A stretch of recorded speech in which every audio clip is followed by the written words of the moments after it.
If you are anything like me, or many of the men that I know, you may not have many close friendships with other men. Hi, I'm Alex Ruth, and I serve as the Director of Disciples Men with Disciples Home Missions and the Christian Church Disciples of Christ in the United States and Canada. This video delves into the barriers to and benefits of healthy relationships between men. I'll talk about the changing landscape of those relationships and provide some ideas about how we might foster healthy relationships between other men. After watching this video, I encourage you to take some time and have some conversation about friendship using the companion discussion guide available for download on the Disciples Home Mission website, discipleshomemission.org. You can find it by searching for Men Uplifting Men Discussion Guide. So, let's get started. Would you say that you have one strong, supportive relationship with another man? What about two other men? What about three, or four, or five, or more? Scripture reminds us of the value of companionship. In the context of a friendship recession, these words from Ecclesiastes emphasize that we were never meant to go it alone. We'll talk today about the importance of building supportive relationships, and then think about some ways that your men's ministry can respond directly to this gap.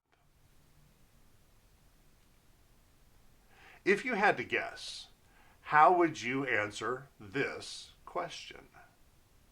Well, in 1990, over 50% of men said that they had 6 or more close friends.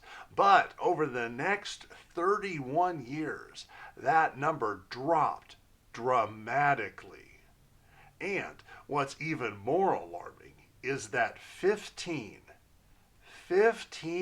of men reported having no close friends. Studies show that all people, regardless of their gender identity, are suffering from a friendship recession. But those same studies show that men are being impacted at an alarming and concerning rate. So, if men don't have close relationships with other men, there must be some reasons why, right? While there has been a shift in my lifetime, there are some cultural expectations in the West that men are to be reserved, and we're usually not allowed to have a wide range of emotions. Usually it's very limited. Often those emotions are limited to anger and maybe sometimes lust, and that's problematic. We're only allowed those two, and especially when they're combined, that can be very, very dramatically and traumatic, cause some very damaging things in our world, and we've seen that all too often.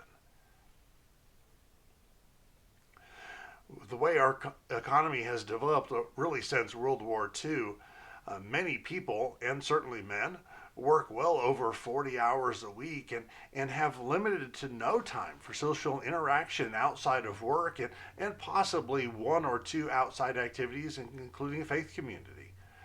This often means that there's a dramatically reduced pool of people, and certainly men, with whom to develop friendships. I wonder, have we ever thought about why it might be hard for men to be vulnerable with one another? Well, in part because we've been encultured to believe that we are to be constantly in competition with other men for jobs, for partners, for money, for status, etc. Being vulnerable means that we give a possible advantage to a perceived adversary, and so we are very rarely vulnerable with other men. The fear of vulnerability and cultural expectations of stoicism often prevent men from forming deep bonds. And yet, Scripture affirms the power of enduring brotherly friendship. If we're going to talk about building relationships, let's not just build any old relationship. Let's build relationships that are healthy and life giving. So, how do we know what that looks like? Well, a healthy relationship is one where you're able to share feelings without judgment. We're able to access and develop that emotional language that talks about the range of emotions that we feel as men, more than just anger, more than just sexual attraction and lust. We're able to talk about the happiness and the sadness and the frustrations and all the wide range of emotions that we feel. Healthy relationships are dependable and honest, where we can build that vulnerability that we talked about.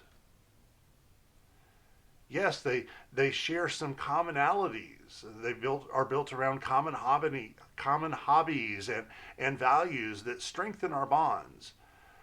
Maybe that is a shared sports team that we're fans of, or maybe a common love of woodworking or theater or an art activity, whether that be pottery or painting. Whatever it is, that can be a foundation for a healthy relationship. We'll talk, it's probably not the be all end all, but it can certainly be a starting point.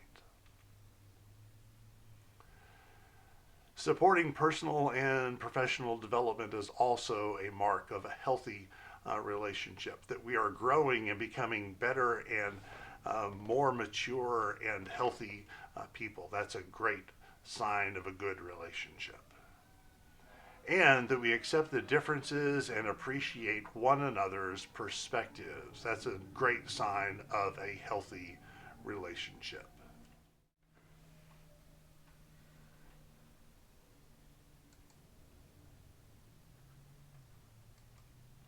Each of these attributes, emotional support, trust and reliability, shared interest in activities, encouragement and growth, and mutual respect, they're all grounded in a call to a deep mutual devotion. As Christians, we are invited to embody this ethic in all of our relationships, and definitely in our relationships with other men. Let's be honest though, being open and vulnerable in this way can be scary, at least at first. And so, beyond just having more friends, why should we take the time and put forth the effort to build these kinds of relationships? Well, there's the reduced stress, anxiety, and depression. Building these kinds of healthy relationships makes us feel better. It reduces stress and anxiety and depression in all aspects of our lives. It makes us feel better in our beings, makes us better people. It actually lowers the risk of heart disease and it improves our longevity. It means we're going to be able to experience these life-giving relationships for longer. That's a good thing. It provides us with increased confidence and emotional intelligence, makes us better people, makes us happier with who we are. That sounds like a good thing to me. And it helps us feel connected and valued, a sense of belonging. And who doesn't want to feel like we belong to something and we're making a difference in this world? I know that I do. Healthy male friendships don't just benefit our mental health, our physical health, our personal growth, and our sense of belonging. These are spiritual practices. When we walk with one another in authenticity, we are fulfilling Christ's command to love. But things are different today than they were back when I was growing up, or even in my early years out of college. And so sometimes we might feel lost. Like we don't know where to turn to make friends or how to interact with people anymore. Well, first off, if you feel that way, you're not alone. And while trends may shift, the Christian call to mutual encouragement remains timeless. Across generations, God calls men to show up for one another in life giving ways.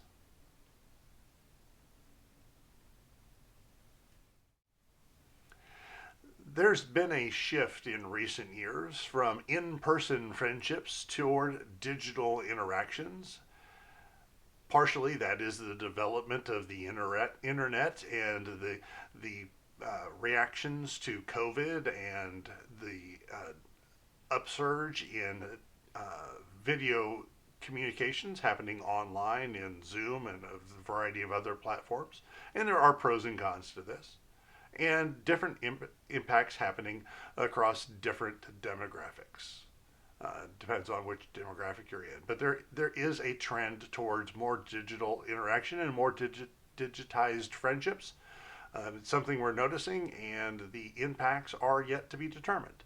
It's a trend that is happening, and something I think we just have to know that is happening, and we're going to have to respond to and figure out how this impacts not only us as a society, but certainly how we're going to address it and think about it theologically. Yet to be determined exactly how this plays out, but something that we are definitely thinking about and talking about, and you'll hear more from us in Disciples Men in the years to come. There's an impact of career demands and family responsibilities. Older generations of men suffered because they were workaholics. They tended to work all the time.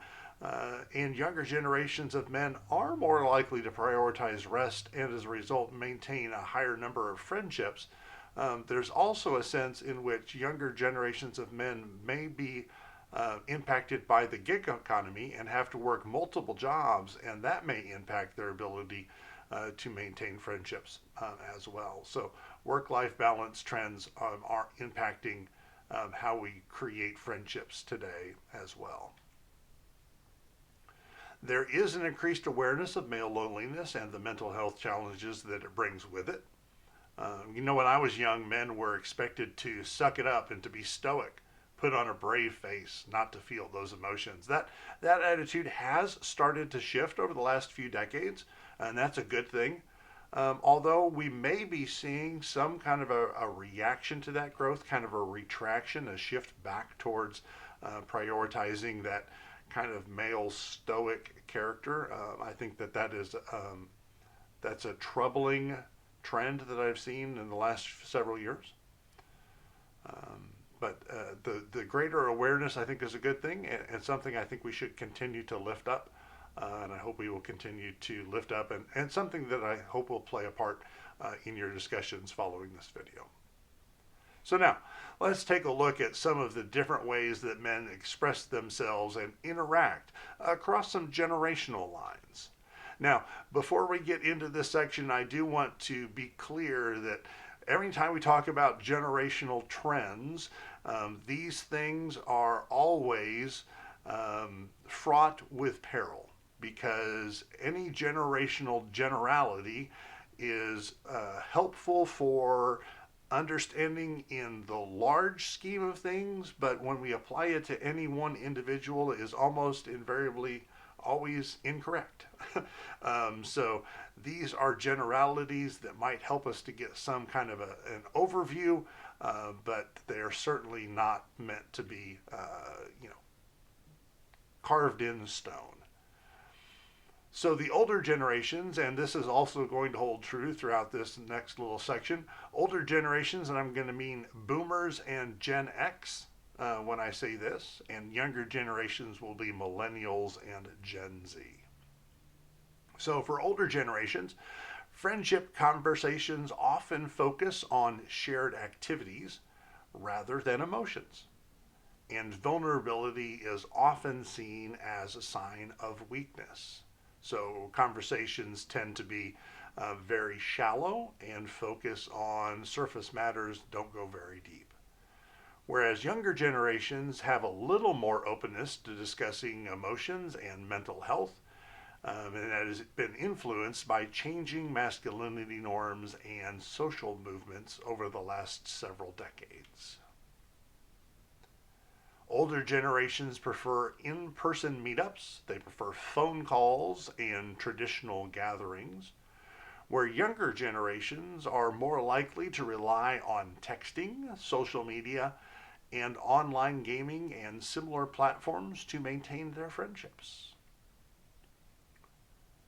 Older generations find that their friendships are more often tied to work, church, or to community organizations, whereas younger generation friendships might be more fluid and connected and formed through digital spaces or sometimes through um, advocacy organizations.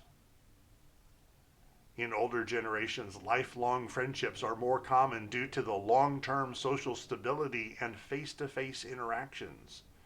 Whereas in younger generations, friendships might be more transient due to frequently relocations, to job changes, and reliance on digital communications and connections.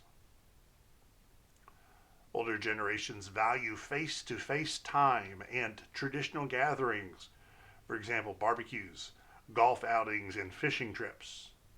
Whereas younger generations are more comfortable maintaining friendships through social media, through online gaming, and through group chats. Older generations tend to rely on spouses or family for their emotional support rather than on their friends, whereas younger generations are more likely to turn to their friends for emotional support and to openly discuss their struggles. We've talked about the things that get in the way of friendships and the reason that they are important for us. And we've talked about the diverse ways that men might experience relationships depending on their age. And that's all well and good. But how do we go about building those life giving, healthy relationships? Well, the first thing is that we make time for regular check ins and conversations. And if this means that we need to put a reminder in our calendar or write it on our calendar if we're not using an electronic device to do that, that's okay. Make sure that we are regularly checking in and checking in on our friends, whether they're male or otherwise. It doesn't matter gender identity of our friends. Make sure that you're taking time to regularly check in and have conversation with your friends. That's an important thing. I cannot overstress the importance of making time and checking in with our friends. Be open and vulnerable in your discussions. It's okay to start your friendship at the surface level, but it is important to be willing to be open and vulnerable. And oftentimes it takes us starting that we have to start with the vulnerability and openness so that the other person is more open and vulnerable later, that they know that it is a safe space for them to share their feelings and their emotions. To foster friendships, we have to get out. We have to participate in group activities or in our hobbies. If you're into pottery, is there a local pottery group?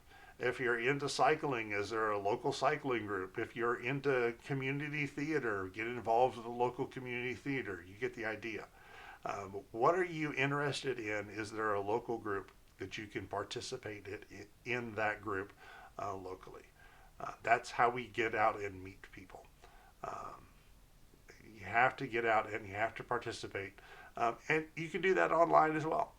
There are plenty of online groups that are interested in these things as well. That's how we meet people. That's how we begin to foster and build these relationships. Like time, being there to support our friends through our challenges and celebrate their successes is important. I cannot overstress the importance of being there during those pivotal moments in people's lives. Just showing up at someone's a graduation or at a birthday party means the world to people. Be present in times of challenge and celebrate their successes. And then encourage those deeper connections beyond the surface level interactions. Yes, we're going to begin at those surface level places, but go deeper. Don't settle for how's the weather or how the latest game of your favorite sports team went, or what the hunting season looks like. Don't settle for that. It can start there, but dig for those deeper connections beyond the surface level. Go deeper. That's where the real benefit of fostering a good friendship is found. Forming friendship takes intention. It takes time, openness, presence. This passage from Hebrews affirms that spiritual community is not optional. It is essential to our growth and our encouragement in faith. The decline in male friendships is concerning, but change is possible. Healthy friendships improve our overall well-being and our quality of life. Prioritizing friendships can lead to stronger, happier relationships. And we can take small steps to nurture and maintain meaningful friendships. Jesus offers the highest vision of friendship, one grounded in sacrificial love. Our task is to model that deep commitment in our relationship with other men.